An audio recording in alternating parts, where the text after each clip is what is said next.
14.0. Tujuan saya membuat video ini untuk menyelesaikan tugas dengan mata kuliah statistik bisnis. Yang pertama saya ingin berterima kasih kepada dosen pengampu kita, yaitu Bapak Hadi Rahmanda STMM. Dan di sini saya akan menjelaskan proposal kami dari kelompok 5 yang berjudul Kreativitas dan Inovasi Kunci Keunggulan Coffee Shop di Padang dan Pekanbaru. Dalam era persaingan bisnis yang semakin ketat, terutama di industri kuliner dan minuman seperti coffee shop, inovasi dan kreativitas itu termasuk faktor utama yang harus dikembangkan dengan meningkatnya zaman. Selanjutnya yaitu pertumbuhan industri di coffee shop. Industri coffee shop di Indonesia mengalami perkembangan pesat didorong oleh perubahan gaya hidup dan meningkatnya konsumsi kopi di kalangan anak muda. Selanjutnya di bawahnya itu ada berikut adalah perkembangan banyaknya coffee shop di Kota Padang dan Pekanbaru.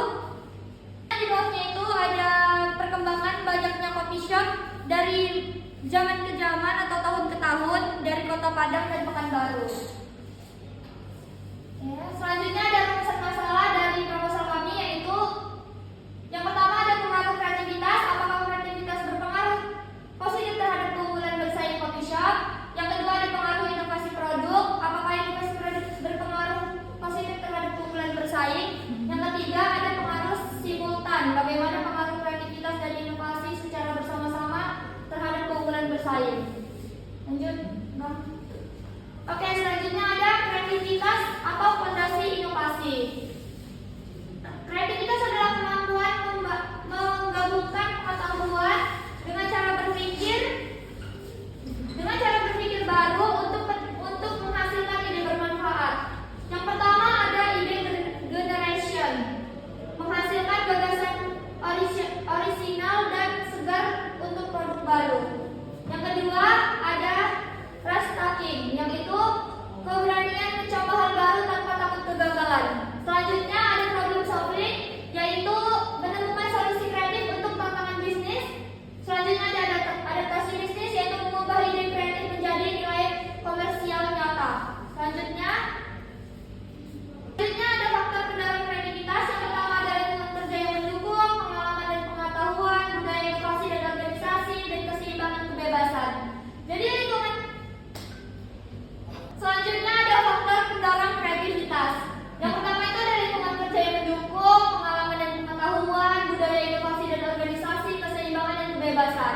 Jadi lingkungan kerja yang mendukung itu suasana yang terbuka.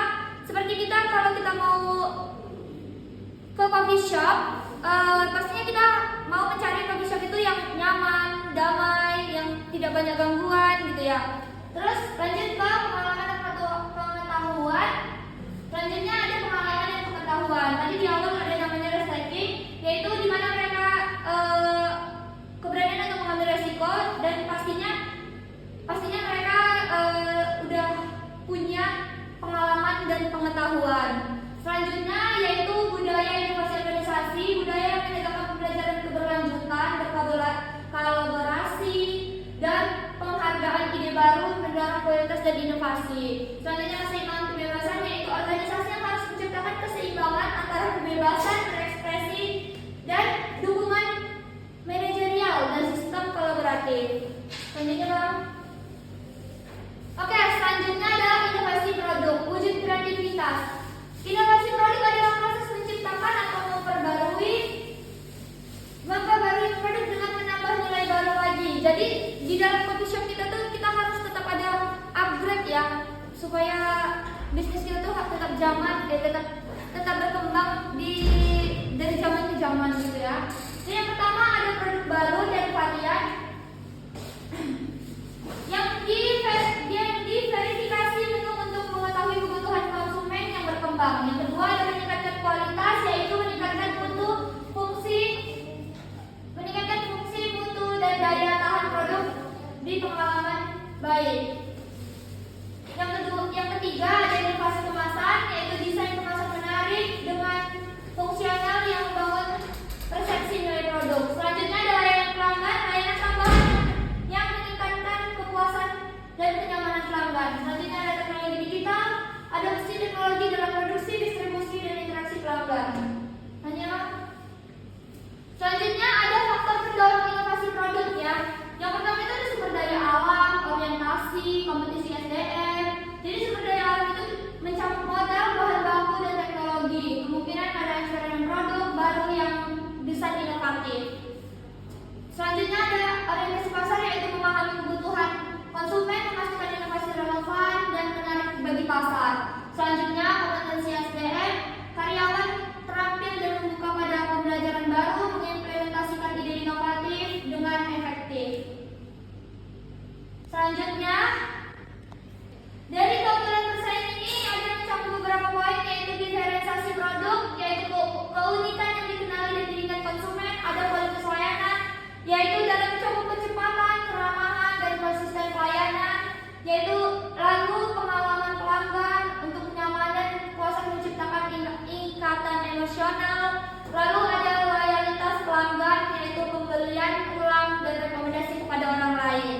Selanjutnya Bang, temuan peneliti terdahulu. Yang pertama ada penelitian dari Putri et al. Yang 2025 di mana manajemen inovasi produk berpengaruh signifikan terhadap keunggulan bersaing dengan koefisien determinasi 68,8%. Lalu penelitian dari Hari et al. 2022 membuktikan orientasi pasar, kreativitas, dan inovasi berpengaruh positif dan pada kinerja pemasaran UMKM. Selanjutnya yang terakhir yaitu kerangka konseptual dan hipotesis. Penelitian ini menguji pengaruh kreativitas di bagian X1 dan inovasi produk di bagian X2 terhadap kunjungan bersaing. Keunggulan bersaing ada di Y-nya pada koefisien di Padang dan Pekanbaru melalui analisis regresi linier berganda dengan 78 responden. Yang pertama ada H1 yaitu kreativitas berpengaruh positif terhadap keunggulan bersaing. H2 nya inovasi produk berpengaruh positif terhadap keunggulan bersaing, dan H3 nya simultan kreativitas inovasi bersama berpengaruh positif terhadap keunggulan bersaing.